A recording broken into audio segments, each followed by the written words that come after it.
ॐ कृशधरी महाचण्डी मुक्तकेशी वलिप्रिये कुलाचार प्रसन्यास्ये नमस्ते शङ्करप्रिये घोरदंष्ट्रे कोटराक्षी कीटी शब्दप्रसादिनी घोरघोररवस्फारे नमस्ते चित्तवासिनी बन्धुका पुष्पशङ्काशे त्रिपुरे भयनाशिनी भाग्योदय समुत्पन्ने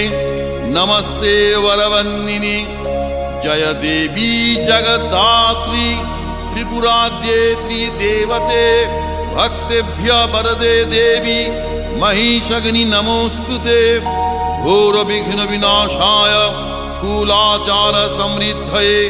नमामि वरदे देवी मुंडमाला विभूषणे